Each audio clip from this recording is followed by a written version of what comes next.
Welcome to the Company of Dads podcast, where we explore the sweet, silly, strange, and sublime aspects of being a lead dad in a world where men, who are the go-to parent, aren't always accepted at work, among their friends, or in the community for what they're doing.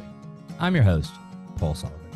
Our podcast is just one of the many things we produce each week at the Company of Dads. We have various features, including the Lead Dad of the Week. We have our community, both online and in person. We have a new resource library for all fathers. The one-stop shop for all of this is our newsletter, The Dad. So sign up today at thecompanyofdads.com/The Dad. Today, my guest is David Smith, a Naval Academy graduate. David is an associate professor at the Johns Hopkins Carey Business School.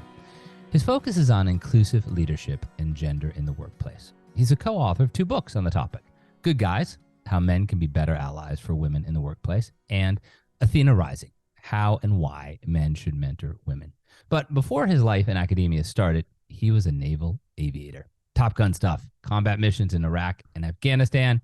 I can't wait to see where this conversation goes. David Smith, welcome to the Company of Dads podcast. Great to be here with everybody. Thanks for having me join. I got to ask you first, what was your call sign? What was your naval aviator call sign? So, it's interesting. We think of naval aviation as being this homogenous group, but we do have a lot of actually diversity amongst the communities. And I flew in the P3 community, and call signs were not as, I would say, standardized in terms of everybody having one. So I didn't necessarily have one. It wasn't like when you think about tactical aviation on the aircraft carrier. Yeah. All those squadrons, everybody has a call sign. That's part of their culture. A little bit different for those of us who were not part of that. So I can just call you Maverick then. We can just dispense with that. I'll just call you Maverick from now on. Professor Maverick.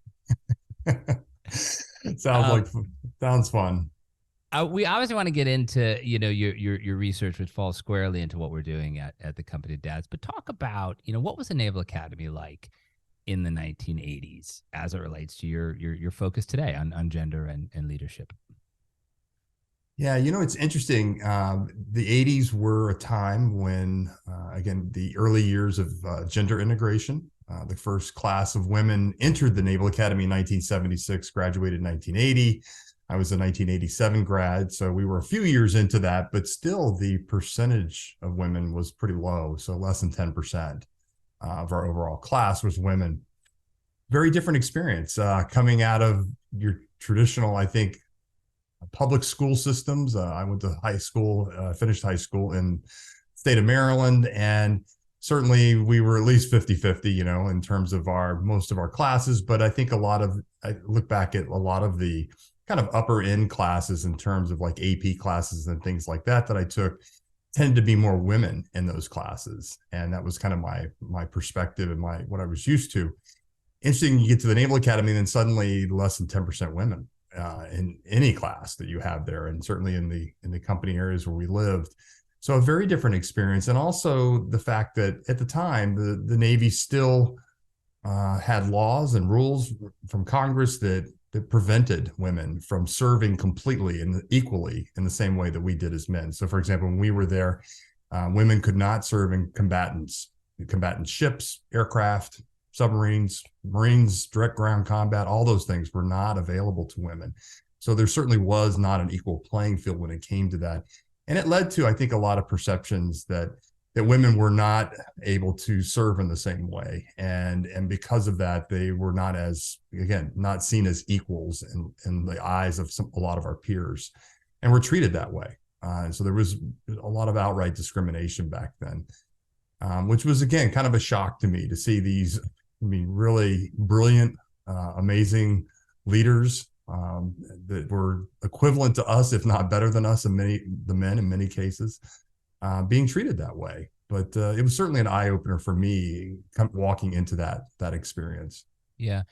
I have a lot of friends who went to the Naval Academy. I've been fortunate enough to address the cadets up at West Point when my first book came out. My first book's all about pressure. And one of the things that's always impressed me about the armed services is the ability to adapt and the ability to focus on what needs to be done. There's this ethos, obviously, of shared sacrifice. If you're going into combat, you have to protect the people that you're with. So, in your career as a naval aviator, flying some combat missions, how did you see things begin to evolve as it related to women's roles in the Navy?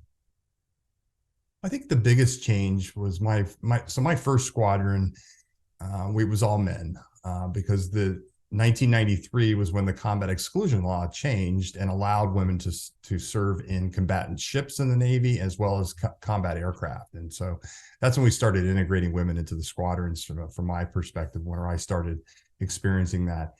And it was a big shift. And I also I saw that in, one of the first squadrons to integrate women. I was on the first aircraft carrier, the USS Eisenhower, that integrated women. And so I got a front row seat to seeing a lot of how that was done.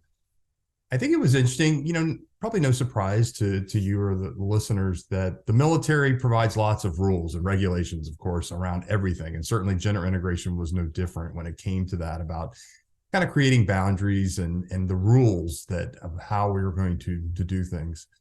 But that's about as far as it went. And what never really happened, and to this day, I think we're still struggling in the military largely to really begin to shift this change, is to think about, how does it change the culture? How does it change the everyday way that we work together in interpersonal relationships that we have in the workplace? Because those are a part of it, as you said. I think the relationships that we build with our colleagues and our peers in the military are critical to the mission, to getting the job done. Having that trust, having each other's back, being there, seeing each other as equals, and really there to sacrifice and work with each other in that way. So we never really addressed that, about what were going to be some of the challenges and ways that we needed to change maybe some of the culture in the workplace and the way that we were doing things to make it better, and to begin to question the way that we had always kind of looked at things. This is the way it's always been done. Sure. And there's, of course, in the military and the Army and the Navy, of course, have lots of tradition in the way things have always been done. And so anytime we rubbed up against a little bit of that tradition, that was always a challenge. Yeah. But what about for you personally? I mean, as your naval career, progresses as an aviator, you would have, many options for when you wanted to get out. If you wanted to get out, you could easily have become a commercial pilot. You could have become a private pilot. You chose to go the academic route, but I'm going to guess that, most passions come from a personal experience. So was there something along there, or something with your own two kids that shifted, said, you know what, this has been an amazing career, but I'm going to, I really want to follow my passion for sociology. I really want to look into gender roles. Well, how did that come about? A lot of it started, as you said, with personal experience. And so, full disclosure, my wife, my partner, is also a Naval Academy grad, classmate, class of 1987 as well. And as we were entering into the early days of our careers, of course, we had a lot of conversations about how things were going and what we were experiencing at work. And interestingly, she experienced things very differently than I did. She saw things that happened to her that I never saw, getting access or finding information or resources or mentors, people there to support. Just wasn't as easy for her. And for me, I never felt like I had to go look very far for a lot of that information, and things just were very naturally easy. She faced so many types of different headwinds based on, again, just gender and the perception of who she was as a leader. I think the other challenge that I experienced in terms of that was also about being in a dual career relationship, a dual career marriage in this case. And these were pretty unique in the military at the time, in terms of having two people who were both in the military serving on active duty. There weren't at that time any rules or policies related to dual military couples in terms of how we were going to be, how we would receive our orders, right? And of course, co-location was one of the big issues that most dual military couples are always facing. And as the military, we're always moving every 2 or 3 years, and trying to sync those up so that we're moving at the same time and we're moving to the same location was always important to us as part of our family. And that could be a challenge in managing two different career paths. And there were different career paths for us. And everybody has unique needs and milestones along the way, and trying to sync those up and manage those, as well as being able to be in the same location, can be quite a challenge, especially in a bureaucracy in a large institution like the military. Yeah, I mean, were there moments when you were on I don't know, an aircraft carrier in the Atlantic and she was stationed in San Diego or something like that, where you were that far apart? Yeah, so it's interesting. My first squadron was in Hawaii, out of Barbers Point, Hawaii, and my wife at the same time had orders to Jacksonville, Florida, and not quite on the same coast, maybe not even on the right continent. I don't know. But it was. But that's the Jacksonville. We have a place on there, home of the Blue Angels for people. Yeah, yeah. So, so we faced some challenges there when it came to that, and it took a lot of work on our part and working with it, trying to figure out how to work within the system, or and maybe up around the edges of the system of how things were done and why these were important for us to be able to be co-located. Because again, it wasn't the norm. It wasn't anything that people were used to doing. And so, there were a lot of times when that happened. What happened when she's in Jacksonville and you're in Hawaii? How does that get resolved, or are you just apart for 2 years? We were able to work within the system, and they call them detailers. These are the assignment officers that write the orders that tell you where you're going next. And so we were able to work within that system. And it took about a year to work through that, but we eventually got things fixed so that we were in the same location after that. But I think that's really important, because the next set of orders was going to be the first opportunity. My wife had an opportunity to decide whether to stay or leave the military before me, because my flight training counted as part of my commitment in terms of my service. So she was able to come up on that time before me. And as we were taking that next set of orders, there was a decision about, all right, are we both going to stay? Is one going to stay, or is neither of us going to stay? What are we going to do at this point? And we had a lot of conversations about how do we combine two careers in the military with a career in the family. And what did she decide? We ultimately decided, she decided she thought, well, she was going to get out, and she did. And she went into the reserve at that point. So she served in the reserve until 2009, when she retired from the Navy Reserve at that point as well. But interestingly, along the way, there was lots of time where, again, she would have active duty time. Even though being in the reserve, she would have active duty time where, again, it was me and my two kids. And so being the lead dad during those times, especially, or other periods of time when she was called away and it was just me with the kids. Certainly there were more times and longer deployments for me than for her most of the way, where she had the lead for that. But of course, September 11th changed a lot of that for both of us. We were at a point in time where we kind of had a rhythm and had it figured out on how to do this, how to combine a reserve Navy career with an active duty career, and had a great system, I think, in terms of how we were doing that as parents and both managing careers. But then 9/11 happened, and she was, like a lot of reservists, were called back to active duty. Yep. And so she was back on active duty full time for a year, and we were not prepared for that. Yeah. And what was her role? What was her specialty in the Navy? She was a public affairs officer. Yep. Yeah. So she was called, and so she's called back, and you obviously are on active duty in, probably the most heightened point, or among the most heightened points of your career. How did you work it out? How did you work it out around the caregiving of your two kids? So it was one of these where we kind of pieced it together in a lot of different ways. So there was,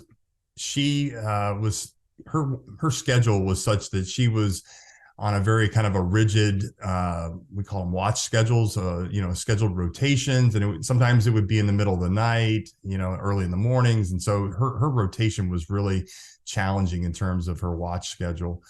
And then there was travel for her as well. I had a very heavy travel schedule. I had more fluidity in terms of my work schedule, but I had a heavy travel schedule, which was the challenge for us. And so we used friends, we used family.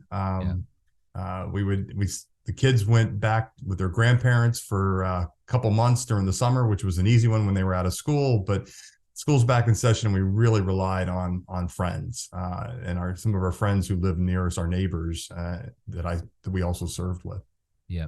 And when you say you had a heavy travel schedule in 9/11, am I correct to infer that that was probably combat missions that you were flying? You weren't kind of going to a conference in Chicago. Correct.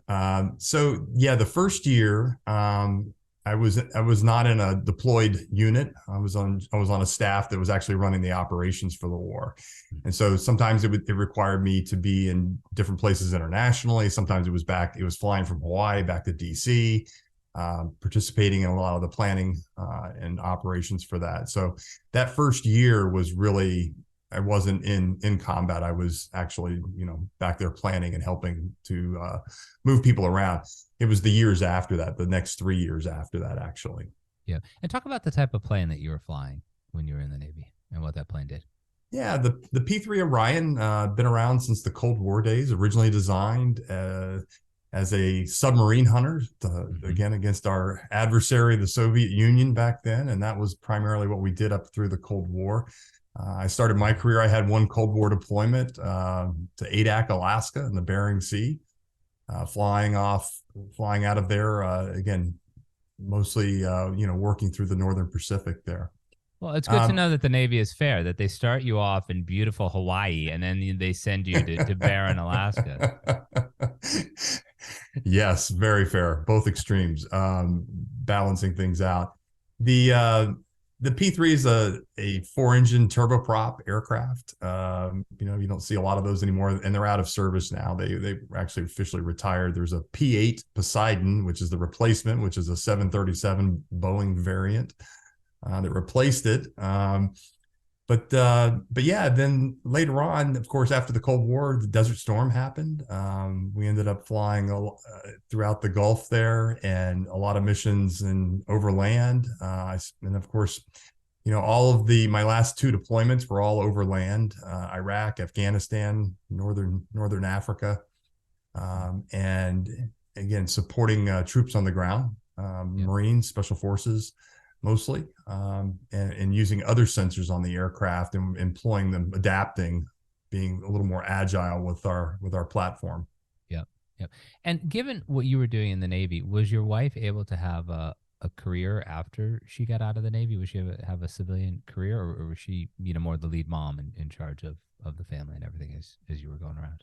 Well, it's interesting, the timing of that, because when she retired, it was only a few more years before my youngest, my daughter, went to college. So we were empty nesters shortly after she retired. And my wife actually got to do some fun things. As Eve Rodsky would say, she found her unicorn space and went out there, and she went to culinary school for a couple years, and exploring ways to use some of her skills that we knew she always had, because we've enjoyed her cooking for a long time. But cooking's kind of a big deal in our family. So she got to go to culinary school, and we got to reap the benefits. Fantastic. So let's pivot to your research, interest. As you're in the Navy, you're also going to graduate school, and this focus on gender and leadership is really solidifying for you.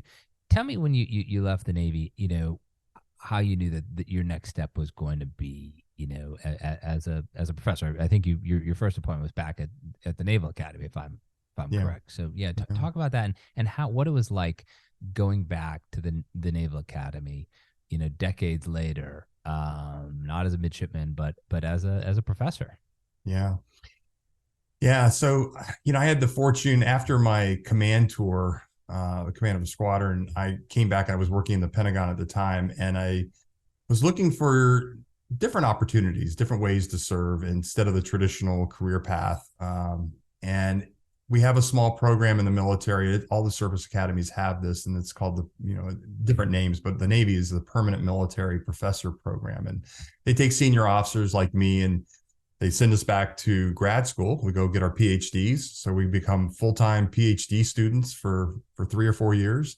And once we've graduated, then we go back to our service academy from Annapolis, and you teach until you hit your mandatory legal retirement date for 30 years for someone like me. And so it was really a dream job in many ways, a dream opportunity to go back to your alma mater and to give back to the students, and to see that. And so just floored to be able to have that opportunity to go back and do that. But going back to, to the Naval Academy, again, things had changed. The student body had changed a lot. And now for example, walking into a student body in a classroom now that is almost 30% women. And during the time I was there, I think they reached 30%, before I had retired in 2017. And that has a different dynamic in the classroom, and it changes things quite a bit. And it was really interesting to see how that had shifted and changed some of the conversations we were having then. Mm-hmm. Your research talks about the role that men can play in gender equality. This is something that we believe fully at the Company of Dads. One of the many things we talk about is how when you allow a man to be a lead dad at work as opposed to being an event dad, that's good for him as a human being, good for his family, but it's also good for the working moms at that company, because suddenly the perspective starts to shift, even if slowly, that all parenting doesn't fall on moms, that parenting, apart from giving birth and breastfeeding, every other parenting role can be split and isn't really determined by gender. Talk about, from your research, some of the key findings that you have as to how men can really help bring about gender equality. Yeah, it was interesting. When we did the research for Good Guys, it made a real difference when men showed up as what we think of as showing up at gender equity starting at home. And so we're going to create gender equity in the workplace, and we can get people really excited and a lot of momentum behind the idea of really creating this equity in the workplace. But at the end of the day, there's a little bit of a chicken and an egg story here, because it's like, well, but you leave the workplace and you go back out into society, back into your homes, and gender roles are a real and powerful force that we have to deal with. And so showing up at home as an ally can feel or look a little bit different. And we know from the research that women have for decades done 2 to 3 times as much of the domestic labor, the unpaid work at home, everything from the caregiving and the domestic chores all the way up to homeschooling during the pandemic, of course, and certainly also including, as you mentioned there, a little bit of the cognitive or emotional labor that goes into the planning of activities, the keeping of lists, keeping track of things, planning events for the family. And so that's part of it too. But what we found was that when men showed up and started doing their fair share, an equitable share, and it's not, I wouldn't say it's equal, because I don't know that it's ever equal. It changes, it shifts, it moves depending on life stage, where you're, what's going on in your family with your children, maybe even with your parents, other caregiving responsibilities that you have in your family, certainly career stages and what you're doing for each of you. And most of us are in dual career families these days. That is the norm and has been for quite a while. That when men show up and they do their fair share, that it changes so much within the family unit, but also frees up women to be fully engaged, fully, committed to their careers and showing up that way in the workplace that looks different. But it also makes a difference at home in terms of, I think, our children. And I think this is important, from a dad's perspective, remembering that we are also role modeling. You're doing the socialization of your children and getting them prepared for their work life eventually when they enter the workplace. And they certainly are influenced, and we see that in the research that our boys, when we show up as full allies at home and they see us doing this, that they have more inclusive perspectives on gender roles. And so they're going to think about how they're going to combine work and family and how they're going to achieve that for themselves very differently than maybe other generations have. And certainly for our daughters, I think it's really important here, because our daughters see us doing this, and I think we always assume that the mothers have more of an influence on our daughters' outcomes. And in many ways, the research shows us that dads have maybe just as important influence there. And because when we show up as allies, they see us doing this work, they're more likely to persist in their careers. They're more likely to reach career goals. They're more likely to go into non-traditional professions and industries. So those that have been male dominated for so long, like the military, for example. I have 3 daughters, and I live in a town where most of the caregiving is more traditional. It's done by moms or paid caregivers. But I got this text from a friend of mine who's the lead mom, and she said, my daughter came to me the other day and wanted to know if when our babysitter, who's a girl, goes off to college, if it'll stay in her family and her brother, a boy, will come and be our babysitter. This is, sister and brother combo. And the mom says, well, traditionally, babysitting is done by high school girls. And this little girl who's known me, because our kids are about the same, has known me forever, and sees me at pickup, sees me at drop off, knows my boss, says, well, you know what? Paul Sullivan can do these things. Why can't, so-and-so? And I was like, it's moments like that I see, not so much my career at the New York Times, but my career now at the company of dads is having an influence. But when you think about, that modeling and the ability to, show that men are not just allies to women, but men can do a lot of the things that have, traditionally, perhaps wrongly, been assumed or assigned to women. Are there any impediments to men helping in the workplace?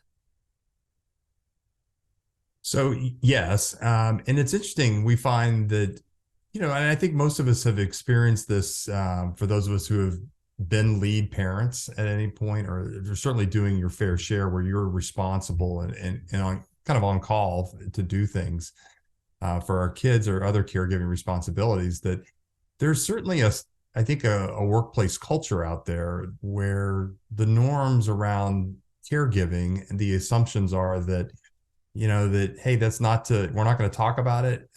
You're not going to have it interfere with your everyday work. And there's a lot of stigma associated with it. And we heard this, over and over again from the men that we talked to when we did the interviews for Good Guys, especially junior men. I think thinking about millennial dads and maybe even down towards Gen Z a little bit, in some of our interviews where they were looking for men who were role modeling. What does it look like to be a lead dad? What does that mean at work? And how do we do this in a way that, because they felt the stigma, they felt that bias against them if they were trying to leave to go take the kids somewhere, they had something that interfered with, or they didn't want to start their workday until later enough so they could do drop off, or the other side would pick up. And they said that it was really helpful when senior men would role model this. And they said too often what they saw were when these guys, when they needed to go do, and they had caregiving responsibilities in many cases, but they would just kind of try to hide it. And they would slink out the back door, real quiet. Don't want anybody to know what's going on here. And they said that, interestingly, the guys who did it really well were the ones who, they called it leaving loudly. Mm-hmm. And they'd be very public and visible and vocal about it. They would share, hey, I'm headed out. I got to go do this, or we're not going to start, our meeting until here, or we're going to have to wrap up by here because I have these responsibilities, what I got to do. And they were there was no shame in it. There was no making excuses about it. This is just part of who we are and what we do. And it really helped, I think, for the junior men to see that and to begin to understand it. Okay, so I can do this too. And this is what it looks like. And so I think those of us who are in senior leadership positions, we have to think about, hey, you're always role modeling and setting an example and thinking about being very purposeful and deliberate about setting that example. Yeah, I couldn't agree more. We've had many people on the podcast who've talked about this, and one guy stands out in particular. He is based on the West Coast. His company is based largely on the East Coast, and he put in his calendar that he didn't say out of office or something like that. He put in his calendar for an hour each morning that he would be getting his son ready for school, and that was important for him. But that hour, of course, conflicted with the start of the East Coast day. If he was on the East Coast and he puts in 7:30 to 8:30, nobody would care. But he puts in 7:30 to 8:30 on the West Coast, and with the time difference, people started to call him, and he pushed back. Now he was a partner at this firm, so nobody's going to fire him. But he pushed back, and it was significant. It was significant for him. It was significant for the other partners there, but it's also significant, as you would guess here. You know this, the junior people in that organization, because suddenly they saw that here's a man who was parenting loudly, who wasn't an event dad, who wasn't saying, hey, I'm going to the ballet, hey, I'm going to the kindergarten graduation. And it allowed other people to free up and, again, not lie, not make excuses. One of the things we've talked about at the company of dads is we've asked companies to create care days. And care days are an additional, so sick days, personal days, vacation days, but it allows people to be honest. And we say it's not just if you're caring for your children, you could be caring for an aging adult, parent, you could be caring for your spouse, but it's that level of honesty that we need. Now you're not at the Naval Academy anymore. You're at a business school, the Johns Hopkins Business School, and I'm sure companies are coming to you, for you to consult, for them to ask your opinions and learn from your knowledge. But I think oftentimes I've had conversations with companies around what the company of dads can do for their parenting groups, what they can do for the fathers, and if we do things for the fathers, it's going to help the working mothers.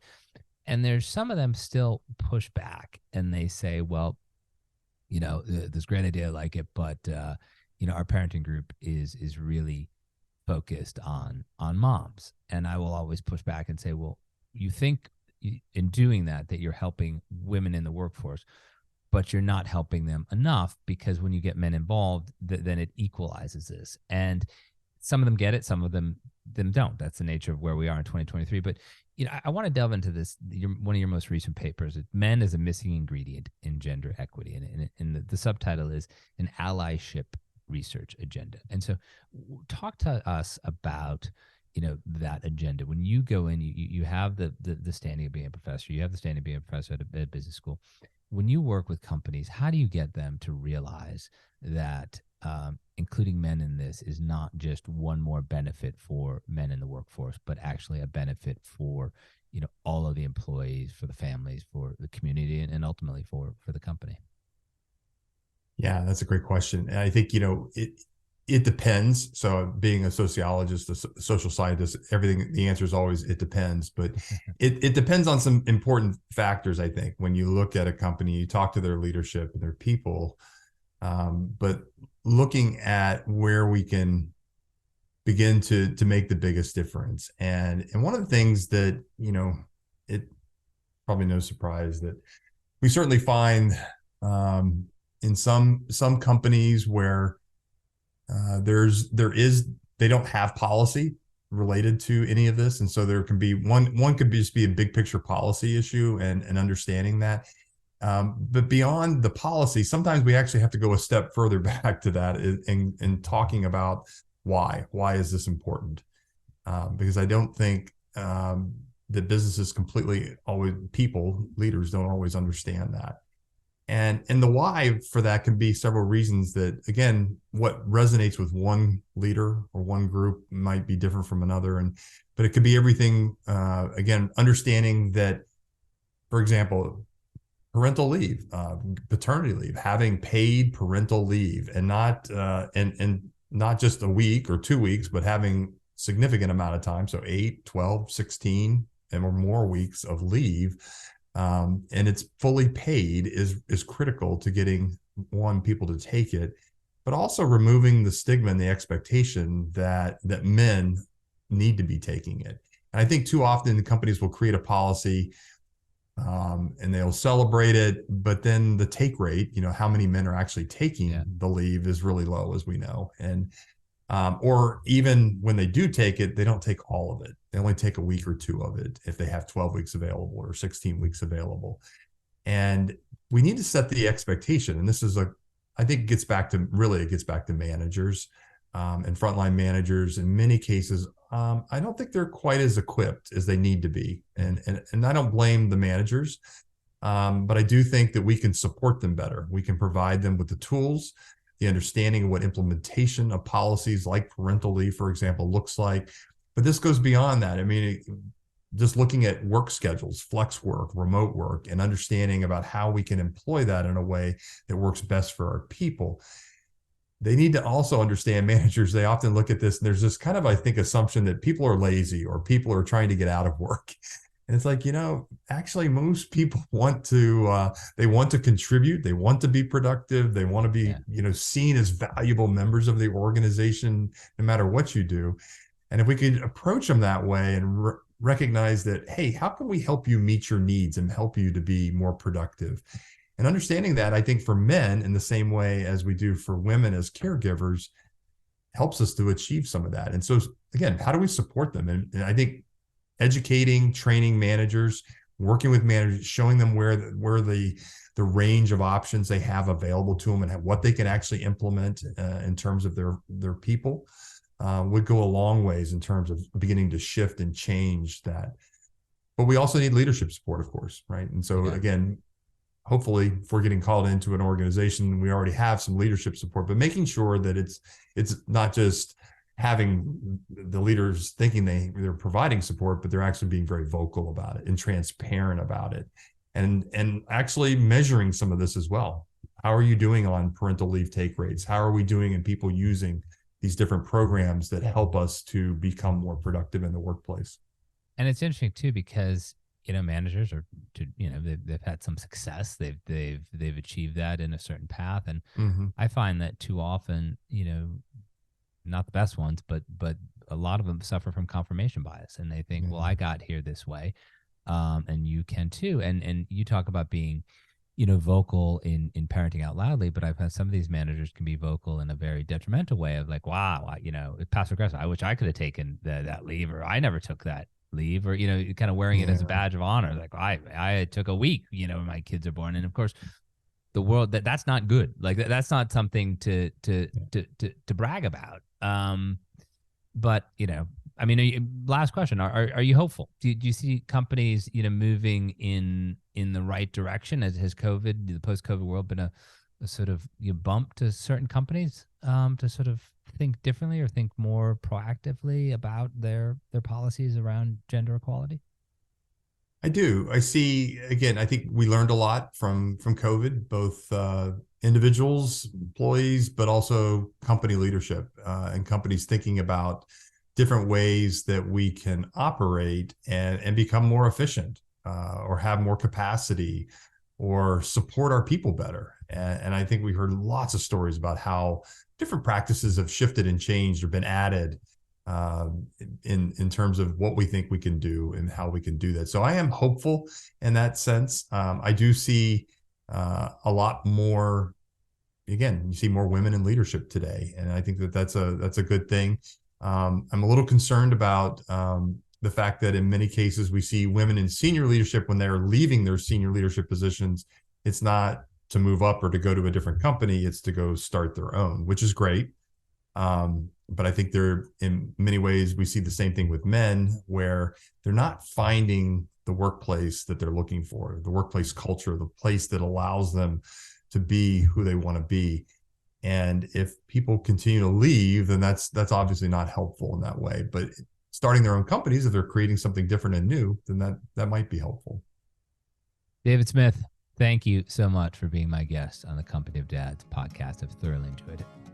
Thank you, Paul. Great to be here with everyone. Thank you for listening to the Company of Dads podcast.